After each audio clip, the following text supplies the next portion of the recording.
La vie chrétienne, il y a aussi des épreuves. Parce que la vie chrétienne est faite de leçons. Notre marche avec Dieu, c'est une relation où Dieu nous donne des enseignements. Parce que nous parlons de connaître Dieu. Donc, je connais aujourd'hui Dieu. J'ai la connaissance de Dieu. Donc Dieu nous donne chaque jour des leçons. La vie, c'est toute une école. Mais si nous admettons que la vie est une école, notamment la vie chrétienne, on doit comprendre qu'il est normal qu'il y ait de temps en temps des épreuves pour nous éprouver. Est-ce que quelqu'un comprend le gloire? Et quand nous parlons des épreuves dans la marche chrétienne, ça peut être des malheurs, ça peut être des échecs, ça peut être des blocages, des obstacles dans notre marche, dans l'accomplissement de notre vision, de notre projet. Ça peut être des moments où rien ne va. Nous allons lire les Écritures, nous prenons nos Bibles, le livre de Job. Job se trouve après Chronique, vous dépassez les Chroniques, ensuite Esdras, Néhémie, vous finissez avec Néhémie, c'est Job, Esther et puis Job. Donc ne cherchez pas ça avant les rois, ne cherchez pas ça aussi après, c'est au milieu là. Je prends juste à partir du verset 9, Job chapitre 1, le verset 9, à partir du verset 9. Et Satan répondit à l'Éternel, est-ce d'une manière désintéressée que Job craint Dieu? Ne l'as-tu pas protégé, lui, sa maison et tout ce qui est à lui? Tu as béni l'œuvre de ses mains et ses troupeaux couvrent le pays. Mais étends ta main, touche à tout ce qui lui appartient et je suis sûr qu'il te maudit en face. L'Éternel dit à Satan, voici tout ce qui lui appartient. Je te le livre. Seulement, ne porte pas la main sur lui.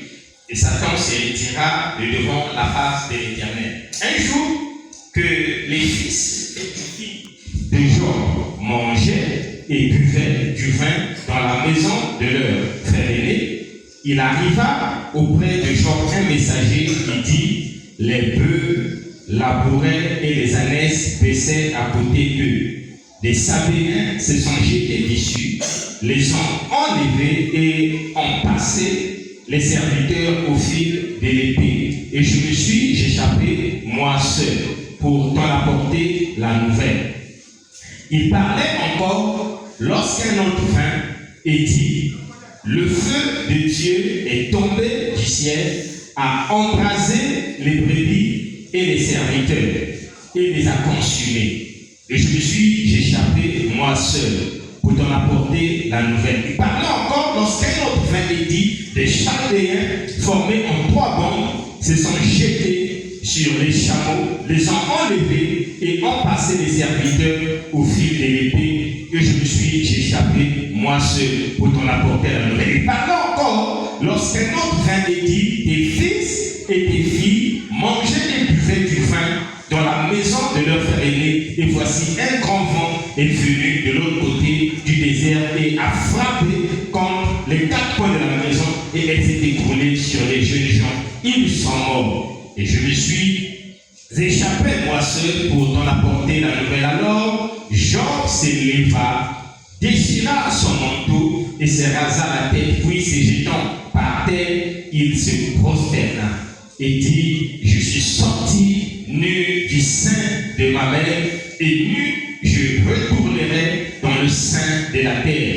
L'Éternel a donné et l'Éternel a ôté, que le nom de l'Éternel soit béni. Et tous en tout cela, Job ne pécha point et n'attribua rien d'injuste à Dieu. Nous passons au chapitre 2. Je vais directement au verset 4. Et Satan répondit à l'Éternel,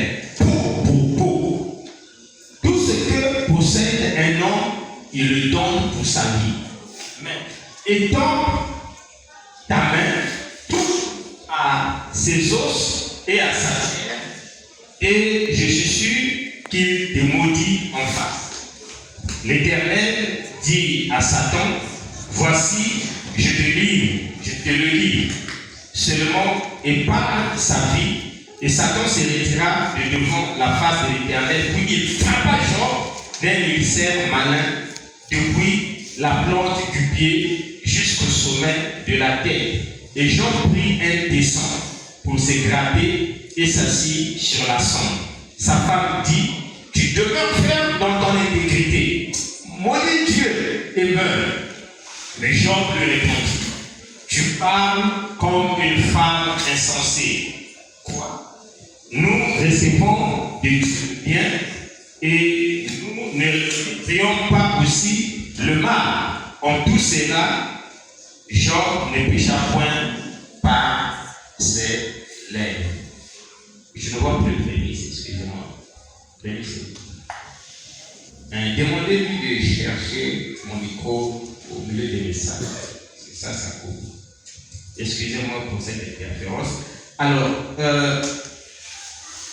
nous venons de lire l'histoire de Job. La Bible nous renseigne sur la personne de Job. Job n'est pas une personne imaginaire. C'est un homme qui a vécu. Quand c'est des paraboles, la Bible parle des paraboles. Quand quelqu'un a vécu la vie précise, cette personne. Et la Bible nous renseigne donc sur Job que c'était un homme qui était riche. Il avait 7 fils et 10 filles et 3 filles. Mais alors, beaucoup de biens. Ce qui fait l'exception de cet homme, c'est que la plupart du temps, quand quelqu'un a des moyens, quand quelqu'un est riche, surtout très riche, il méprise Dieu. Il va maintenant compter et s'appuyer sur ses richesses. C'est pourquoi quand vous regardez dans les églises, même partout, même en Europe, en Occident, partout, il y a plus de pauvres dans l'église que des riches. Non, je n'ai pas dit qu'il n'y a pas de riches dans l'église.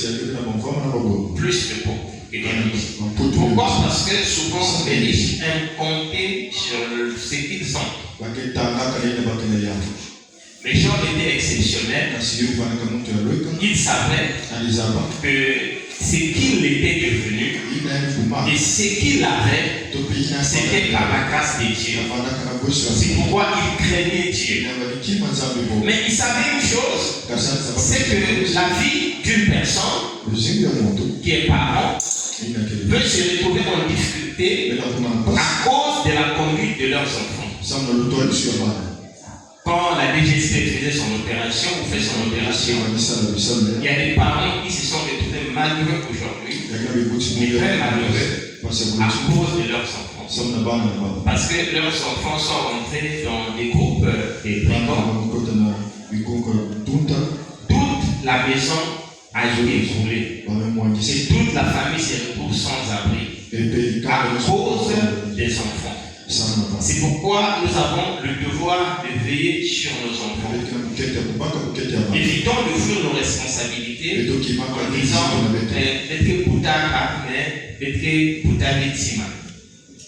Non, même si ce n'est pas nous qui donnons à l'enfant un cœur, mais en général, quand l'enfant naît, son cœur est proche d'une page blanche, une page vierge.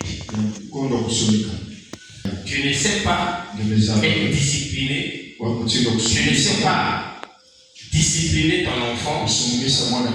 Tu laisses ton enfant faire tout ce qu'il veut. Tu laisses ton enfant fréquenter qui il veut. Tu laisses ton enfant suivre la télé tout ce qu'il veut. Tu tolères que l'enfant entre dans le téléphone, il regarde toutes les images qu'il veut. sache que d'une manière ou d'une autre, tu es en train de donner un contenu à son cœur. Tu es en train d'écrire sur les pages vierges de sa vie. Je ne sois pas étonné que les retours de ce comportement-là puissent t'affecter toi aussi. C'est pourquoi Job veillait à se sanctifier et à sanctifier ses enfants. Il était aimé vraiment. Au point où il avait le témoignage de Dieu et de la société que c'était un homme intègre et juste. Un homme qui ne commettait pas de péché n'importe quoi. Malheureusement pour lui, un jour,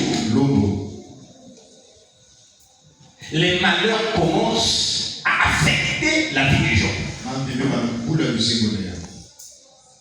Les biens qu'il avait, les bœufs, les ânesse, les ânes, tout ça.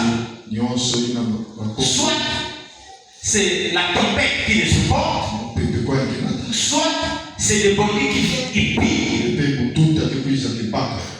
Non, pillage. Des biens des gens. Des tempêtes ravagent les biens des gens. Et ça ne s'arrête pas là. Tous les 10 enfants vont mourir le même jour. Ça c'est trop fort. Dieu permet, les enfants sont ensemble, en train de fêter, et il y a un vent qui souffle. Les 4 murs tombent. Aucun enfant ne survit. Tous meurent. Mais il y a un serviteur qui était dans la fête, qui ne meurt pas. Et lui vient apporter le message à Jean. Que non seulement tu as perdu tes biens et tes serviteurs, mais même aussi tes enfants, mais alors tous sont morts.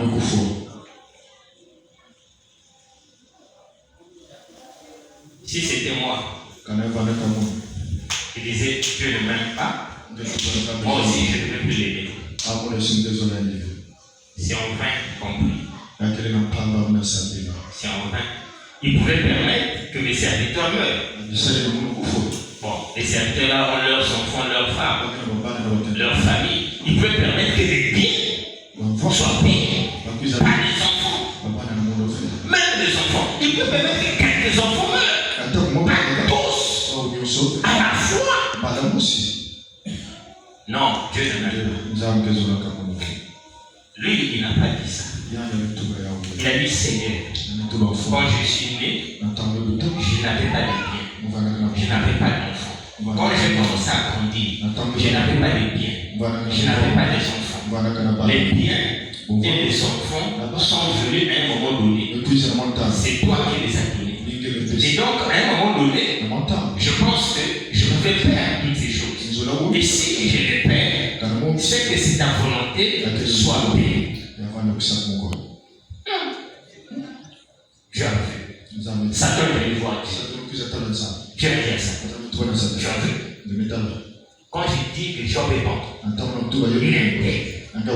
Je sais ce que je dis. Satan dit Dieu non.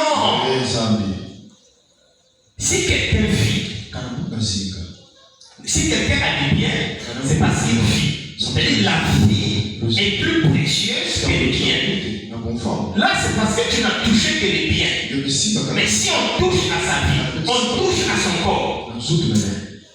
J'en parle. Dieu a dit à Satan.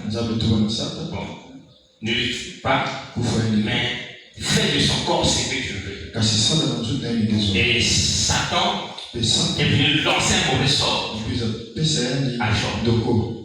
Il a commencé à gratter le corps, et quand il grattait, les plaies sortaient, et tout son corps s'est retrouvé recouvert de plaies. Au point où même à la main, il ne pouvait plus assez gratter. Il a cherché une bouteille, il a cassé. Il a pris les tessons et il grattait avec les tessons. Quand il grattait, le sang coulant comme partout.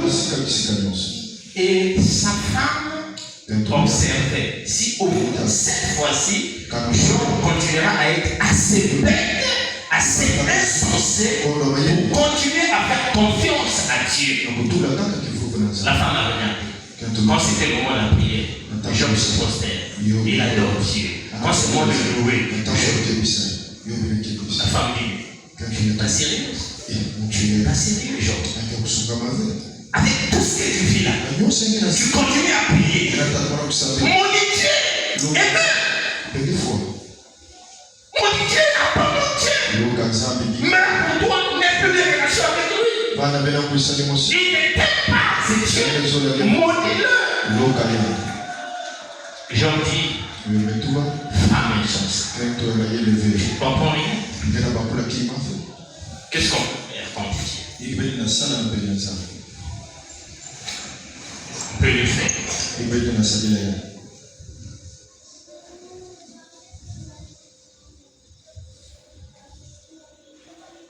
C'est lui qui donne, il reprend. C'est pas grave. Quand ça sera le moment de je mourrai. Jean. Je ne sais pas si on parle d'Abraham comme le père de la foi. Mais ça ne veut pas dire que c'est Abraham qui a eu plus de foi que toi. Si on juge à la manière des hommes, pour moi, Job a eu plus de foi que lui. Plus de foi. Parce qu'Abraham, seulement parce qu'il n'avait pas d'enfant jusqu'à un certain âge, il a accepté d'aller avec une autre femme pour avoir un enfant. On va dire oui, mais c'est Sarah, sa femme, qui l'a poussé. Mais la femme de Job a poussé Job à pécher. Job a dit femme insensée. Abraham pouvait dire à Agar, quoi, tu me pousses à sortir avec ta servante pour avoir un enfant, donc on a plus confiance en Dieu, femme insensée. Abraham s'est caché derrière la faiblesse de la femme, quoi. Comme ça, c'est madame qui avait. C'est pourquoi, humainement parlant, moi, ça m'engage pour moi. Je peux dire que Job a eu plus de foi qu'Abraham. Bon, maintenant, mon avis ne compte même pas devant la vie de Dieu. Donc si Dieu a dit que Abraham est le père de la foi, Dieu a raison. Alléluia. Donc Abraham a plus de foi que Job.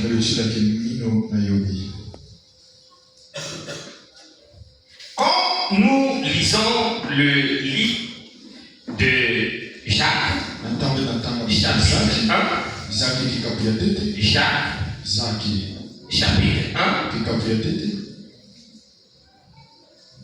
c'est quel verset? Je pense que c'est le verset 2. Je retrouve ça. Verset 2, la Bible dit, mes frères, regarde comme un sujet de joie complet les diverses épreuves auxquelles vous pouvez être exposés. C'est ce que je disais de l'enfant qui n'a pas peur des devoirs, qui veut affronter les devoirs. Quand M. dit, prenez une douce feuille, prenez des enfants qui sont comme ça. Parce qu'il veut démontrer au prof, au maître, qu'il a bien assimilé les leçons. Et le Seigneur dit, par une bouche de Jacques, regardez comme un sujet de joie complet les diverses épreuves auxquelles vous pouvez être exposés. Ça veut dire quoi? Puisque l'épreuve est par essence quelque chose de mal. L'épreuve est quelque chose qui te fait mal. L'épreuve est quelque chose qui te fait pleurer. L'épreuve est quelque chose qui te pousse à t'interroger si tu dois continuer à vivre ou non. L'épreuve est quelque chose qui te laisse t'interroger si tu dois continuer à prier ou non.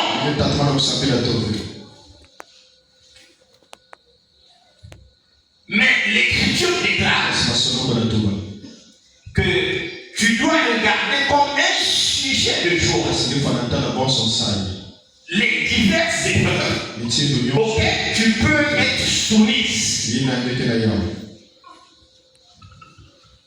Cela nous conduit à voir le but de l'épreuve. Puisque l'épreuve est quelque chose qui est occasionné ou provoqué par Dieu. Mais attention à vous, tout ce que nous pouvons vivre comme malheur, comme difficulté, n'est pas forcément une épreuve. Ce qui me conduit avant de voir le but de l'épreuve, à voir ce que l'épreuve n'est pas. Il y a une loi dans la Bible.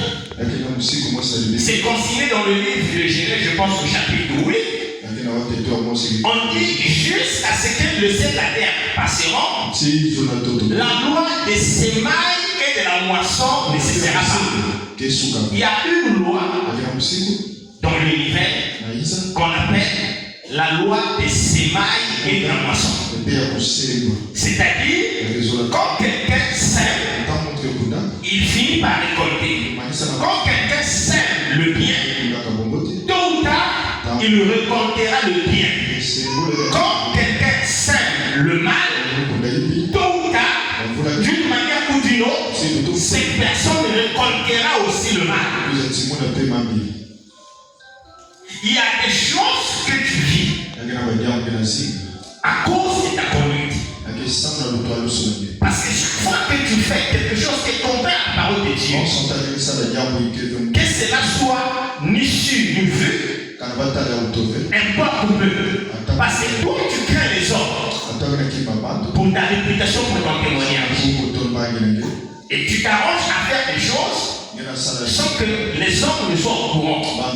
Toi qui es chrétien, sans que les frères en Christ, les pasteurs ne soient au courant.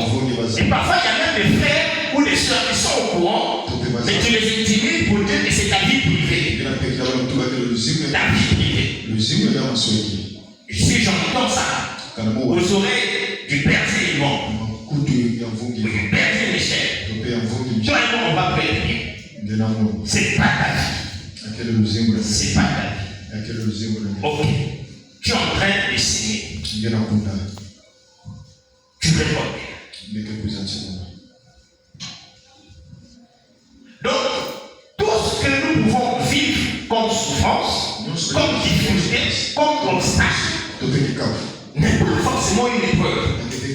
C'est pourquoi quand tu vis une situation, quand il y a un problème, qui te tracasse, quand il y a un blocage, quand ça ne va pas, quand tu as de la haine partout, tu vas quelque part, tu es toujours rejeté, tu vas quelque part, les gens ne te font pas confiance, et tu es frustré, mais à un moment donné, assois-toi et interroge-toi.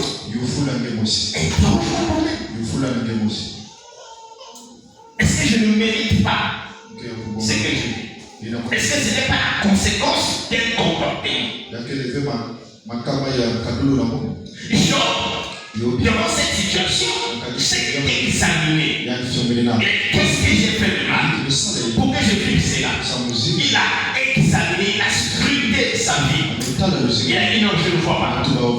Je ne vois pas. Quand je ne vois pas, ce que j'ai fait pour pouvoir subir ces choses, c'est que c'est une. Vous voyez, c'est ça. C'est comme ça qu'on doit examiner les choses. Il ne s'agit pas de faire croire aux gens que Dieu ne t'aime pas. Jésus commence jusqu'à cet âge, je n'ai pas ceci, jusqu'à cet âge, je n'ai pas cela. Quelle est la vie que tu aimes? Même en secret. Alors, si l'épreuve, si ce que tu vis est une épreuve, c'est Dieu qui permet. Maintenant, ne dites pas que Satan, qui est petit Sénégal, tout ça, Satan et ainsi de suite. Ça ne se passe pas toujours comme ça. Mais ce qui est sûr, c'est que même les démons, même Satan, est commandé, tous sont commandés par Dieu. Bien que Satan s'est révélé, il forme son royaume. Il a son royaume, le royaume des ténèbres. Dieu a son royaume, le royaume de lumière. Mais Dieu dans son rang de lumière peut ordonner à Satan, toi Satan, fais ici. C'est mon royaume. Sors, tu dois sortir. Allez, je t'envoie à ma faire ceci. Dieu a voulu conduire le roi Akab pour qu'il tombe entre les mains de l'ennemi. Parce que le roi Akab, étant marié avec Jézabel, ne voulait plus servir Dieu. Il faisait plus confiance au prophète de Baal. Et quand un vrai prophète de Dieu s'est révélé pour faire la part de Dieu, Akab le persécutait. Alors un jour, Dieu a dit, qui va aller parler de mensonges à Akab? Et c'est un esprit mauvais, un démon qui est venu. Dieu a dit, va. Comme lui, il ne veut que le mensonge. Moi, Dieu, je ne peux pas mentir. Toi, démon, comme tu as habitué à mentir, la nature des démons, c'est faire le mal. Allez, va faire le mal. C'est pourquoi Dieu peut utiliser les gens méchants pour t'éprouver. Quelqu'un qui est mauvais, qui ne lui a rien fait, mais Dieu passe par cette personne parce qu'elle-même elle est méchante. Dieu utilise sa méchanceté pour te toucher, pour te bousculer, toi son enfant, pour que Dieu te mette à l'épreuve. Mais ça ne veut pas dire que Dieu devient ami de ces méchants. Ça ne veut pas dire que Dieu approuve la méchanceté. Donc Satan n'est pas un petit ami, je ne sais pas, un séléné de Dieu. Satan est Satan, il est un opposant. Lui il veut le mal. Si bien que si Dieu dit, va faire le mal, Satan est content. Parce que lui, ce qu'il veut, c'est le mal. Ce que Satan voulait, quand il faisait du mal à Job, ce n'était pas de tester la foi de Job. Pour Satan, il fallait que Job tombe, que Dieu plaît un élément significatif.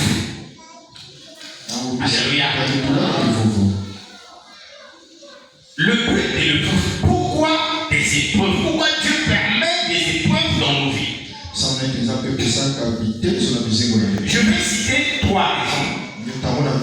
Après, on regardera dans quelle mesure on peut examiner ces 3 raisons. La première raison, pour vérifier que votre foi est authentique. Pour vérifier que votre foi est authentique, que tu crois vraiment. C'est le premier but de l'épreuve.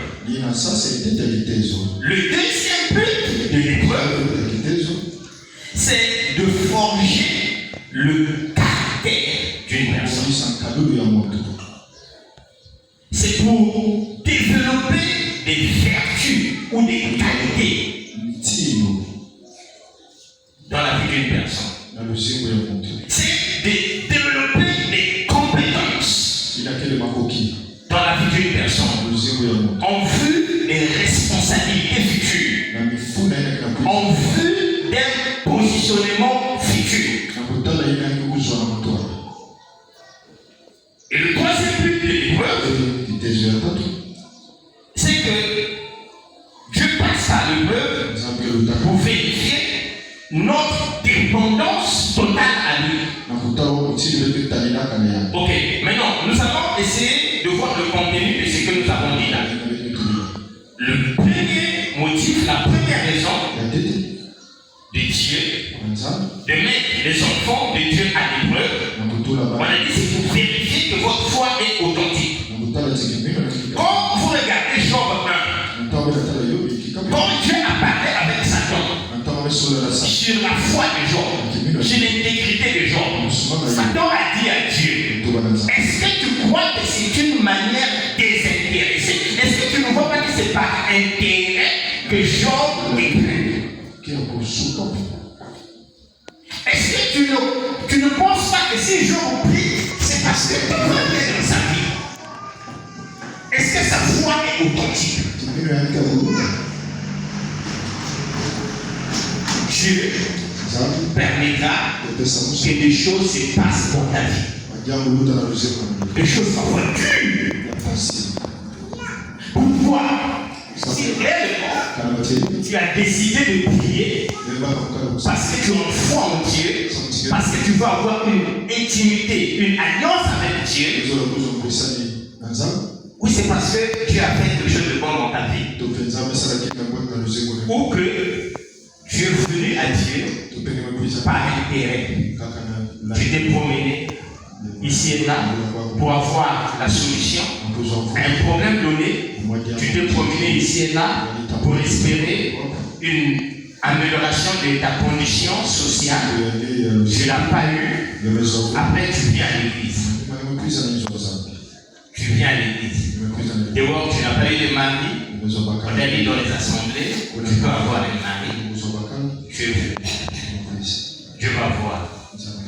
Je dis ici, je lui donne un mari tout de suite. Il ne va pas couvrir les comprends. Quel comprend. Je bloque. Aucun faible de moi. Aucun faible. Une année. 2 ans. Un faible.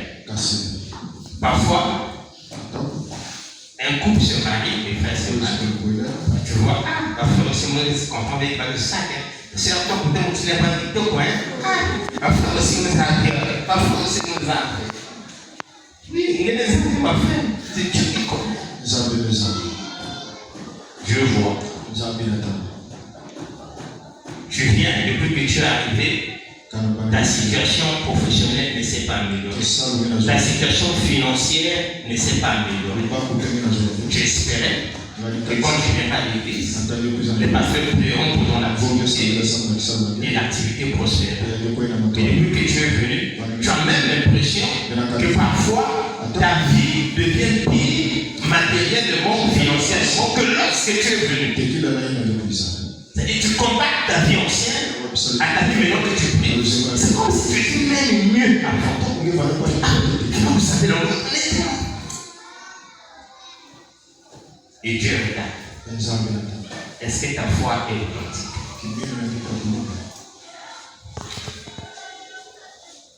C'est pourquoi Dieu a commencé à ôter les biens de Job. Pour voir si sa foi s'appuyait sur les biens. Job était debout. Il a permis que les enfants meurent. Job était debout. Il a permis que Job ait une mauvaise santé. C'était pire. C'était une maladie incurable. On ne peut pas guérir ça. Et dans tout cela, Job n'a pas abandonné. S'il fallait à l'église, je continuais à l'église. Tant que les plaies-là pouvaient lui permettre de s'élever ce jour-là, il allait, quand il pouvait se prosterner pour adorer, il se prosternait pour adorer. Et Dieu, à la fin de la vie de Job,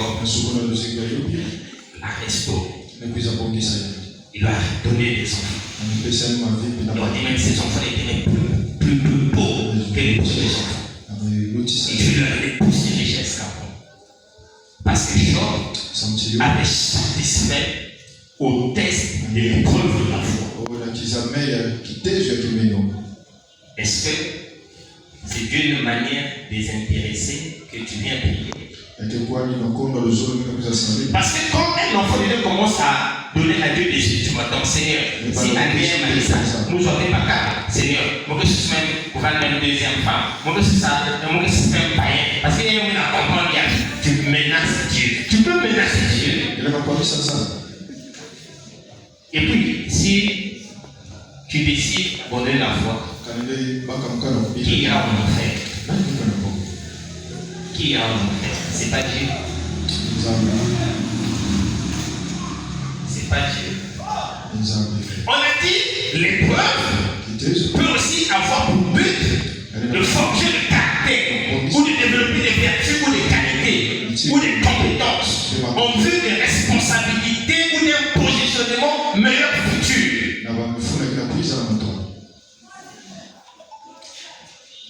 David, le jeune David,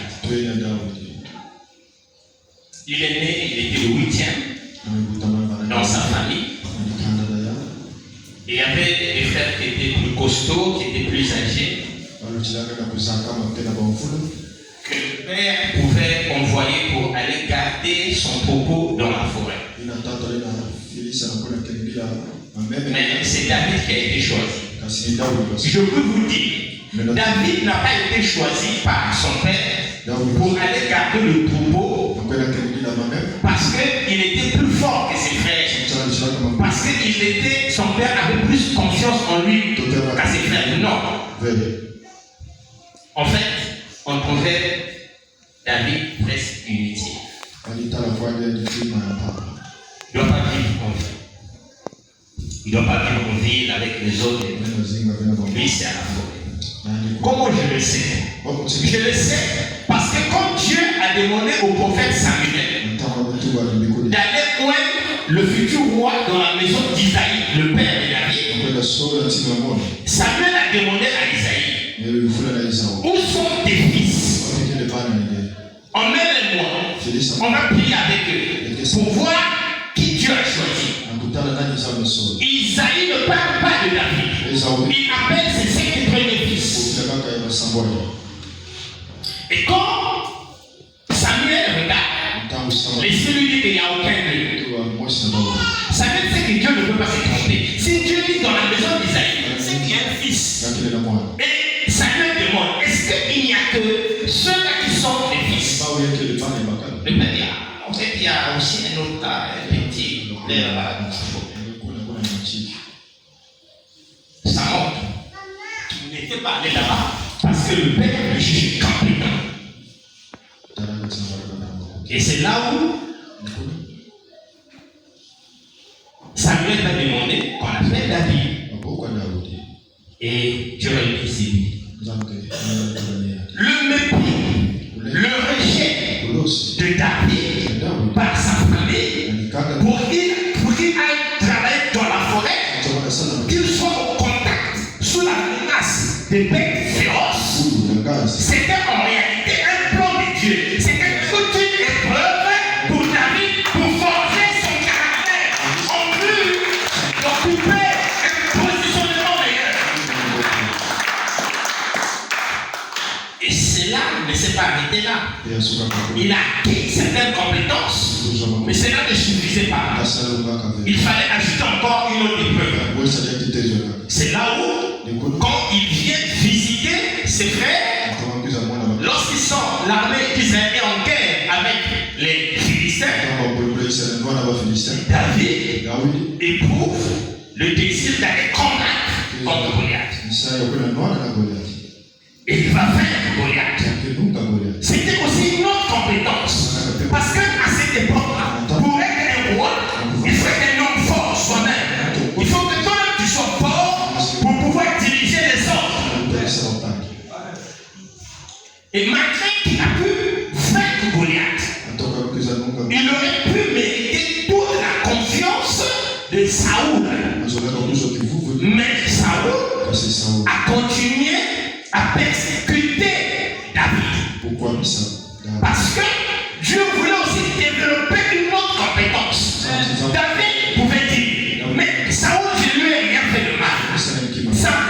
David pouvait dire à Dieu, mais Dieu, moi je ne te comprends pas. Donc, allez, on me rejetait. Bon, aujourd'hui, on est vaincu Goliath. Je pouvais maintenant être un peu tranquille. Mais maintenant, c'est Saoul qui me persécute.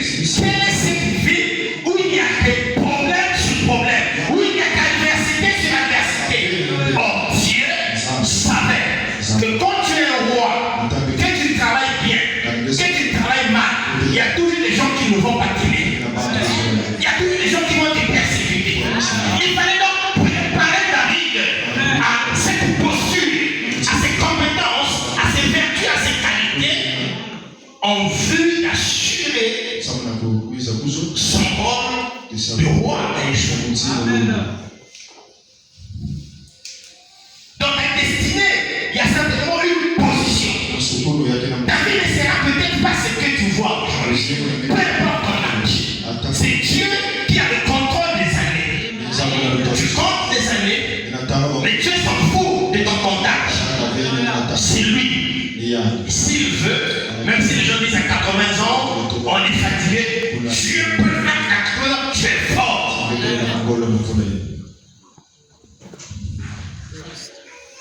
Vous voyez? Donc, il y a des choses que tu vis. Parce que Dieu sait dans quel foyer tu vas te retrouver. Il connaît la famille de cet homme-là. Et si tu n'es pas une femme de prière, si tu n'es pas une femme qui a un bon cœur, si tu n'es pas une femme qui pardonne, tu ne pourras pas bien vivre dans ce foyer. Et Dieu permet que dans ta vie, qu'il y ait des trahisons, tu n'as rien fait de mal à quelqu'un. Quelqu'un te fait de mal. Tu dis, Seigneur, mais quand je ne comprends pas, même quand je n'ai rien fait de mal à quelqu'un, on ne m'aime pas. Oui, on ne t'aime pas parce que tu vas rentrer dans un foyer où la famille de ton mari ne va pas t'aimer. Mais tu es obligé de les aimer.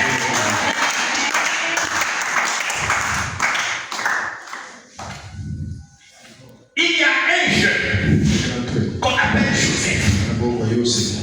Lui, contrairement à David, qui n'avait rien vu de ce qu'il pouvait lui advenir ou lui arriver. Mais Joseph, lui, il avait des rêves.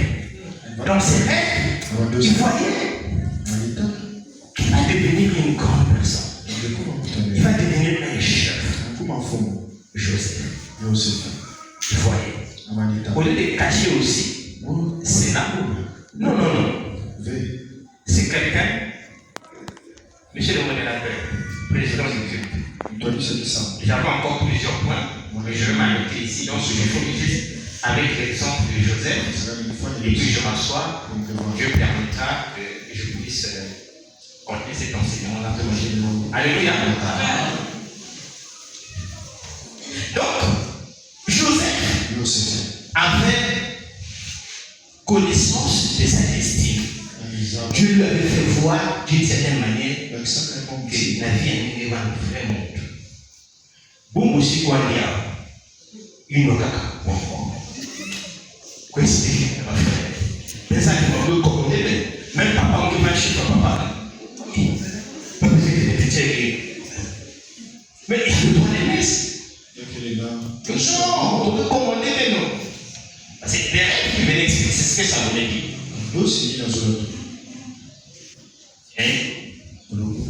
Les frères ont décidé de tuer Joseph parce qu'ils sont tous retrouvés dans la forêt. Ils ont dit, au lieu qu'on le tue, on va seulement le vendre. Au moins ici on le vend, on va dire à papa qu'il est mort, parce qu'on va le vendre à des gens qui vivent un pays étranger. Et on dit à papa qu'il est mort. Au moins, on va voir l'argent, on va s'épargner. C'est ce qu'ils ont fait.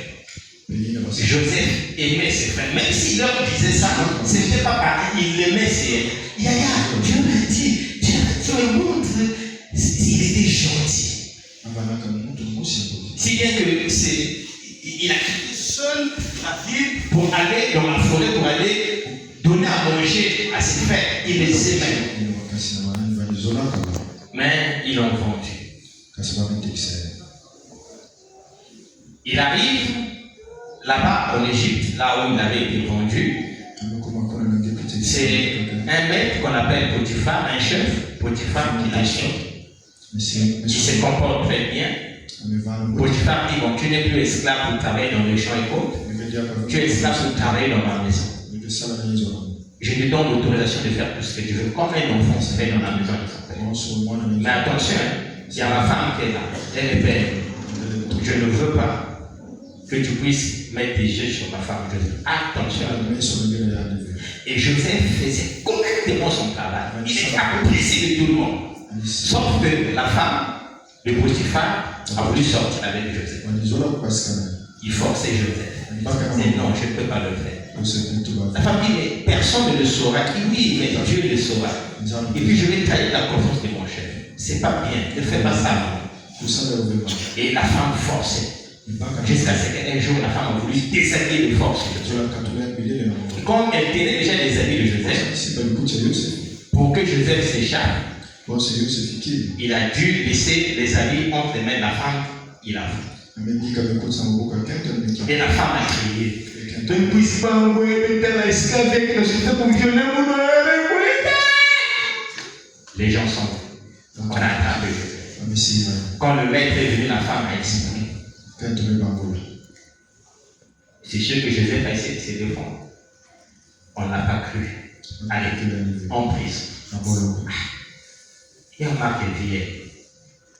Papa qui m'a joué. Papa qui m'a joué.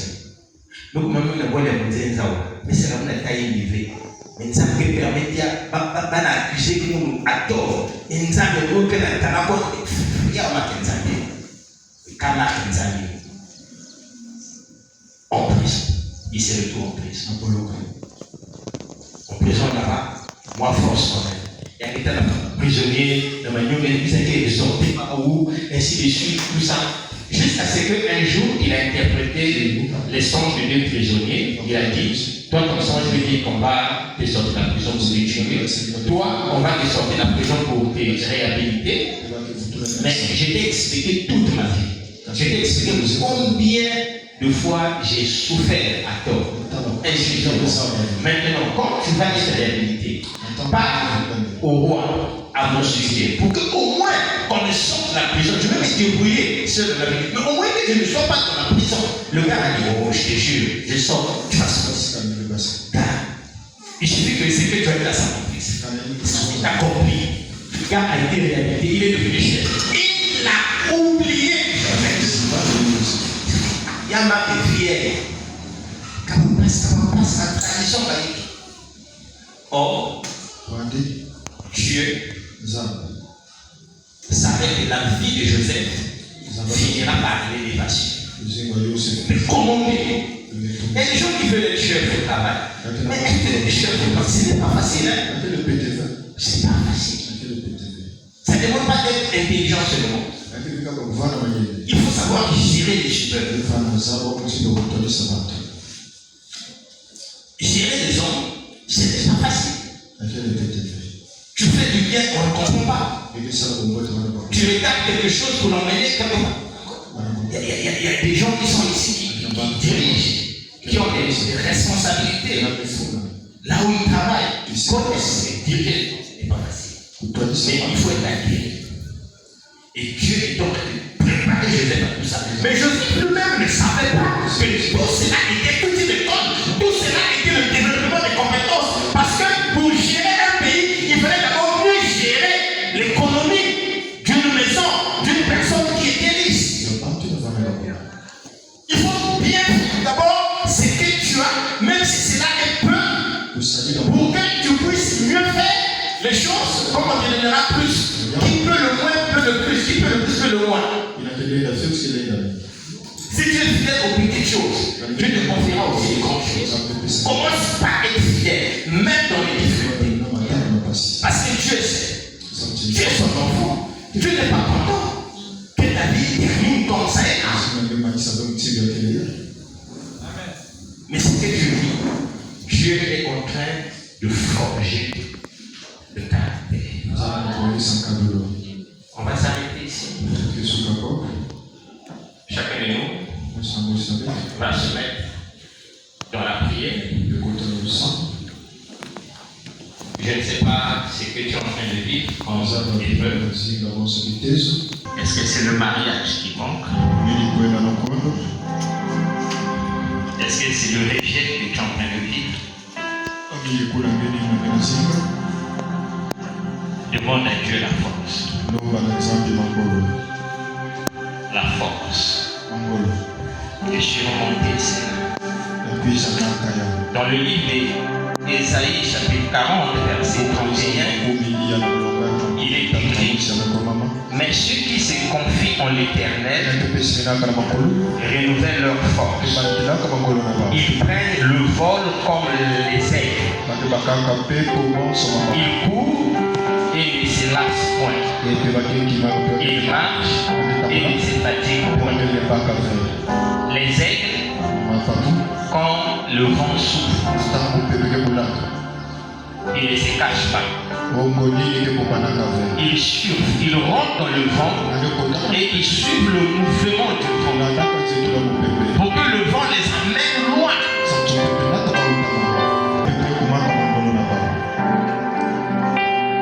Et si le vent vent qui souffle va dans le sens contraire de ce que veut un aigle. L'aigle ne se fuit pas, il ne se cache pas. Il vole haut. Parce que le vent souffle à un certain niveau. Mais à une certaine hauteur, le vent que nous voyons souffler là ne souffle plus. Alors l'aigle cherche à aller plus haut, pour être au-dessus de la tempête.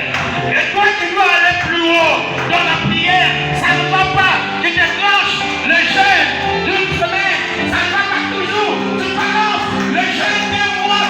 Ça ne va pas toujours. Tu balances le jeûne de 3 mois. Tu montes dans le hauteur au-dessus de la tempête. Tu es en train de prier. Tu es en train de prier. Tu es en train de prier. Oh Dieu, nous te supplions. Nous te supplions. Au milieu des tempêtes, au milieu des vents, nous voulons, Seigneur, soit surpris, soit résister. Vous-même, Seigneur, allez plus haut. Ça ne va pas bien, mais nous devons encore plus régulier de prière. Nous sommes là, multiplions les jeunes. Allons dans le hauteur. Nous te chercherons. Nous chercherons toujours. Les gens se moqueront de nous parce que nous sommes fidèles à toi. Mais nous devenons encore plus fidèles. Nous décrétons encore davantage. Au nom puissant de Jésus. Au nom puissant de Jésus.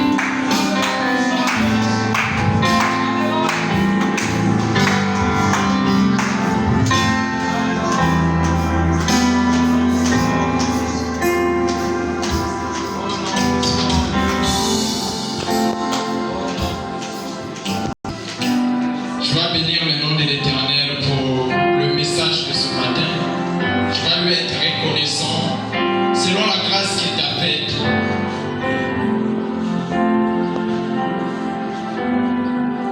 Bénis le nom de l'Éternel. Certainement, il y avait un point clé qui te dérangeait, dont tu n'avais pas la connaissance, mais ce matin, le Seigneur t'a parlé. Parfois la situation perdurait tellement que tu trouvais des solutions. Mais ce matin, au moyen de sa parole, il était ta solution. Bénis son Seigneur. Oui, Dieu, nous allons être reconnaissants de l'Éternel. Reconnaissant de ta parole, Seigneur. Merci, Dieu de gloire. Merci, Dieu de gloire.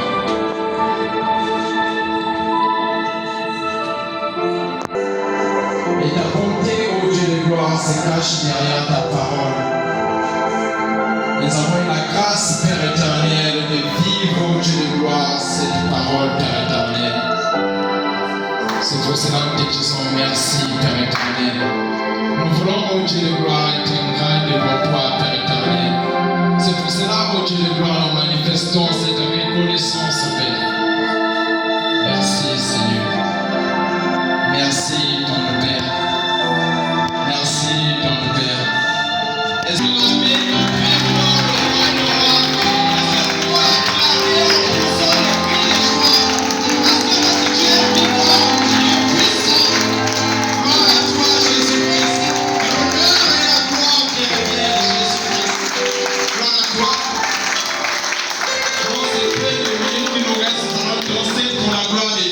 avant que nous dansons pour la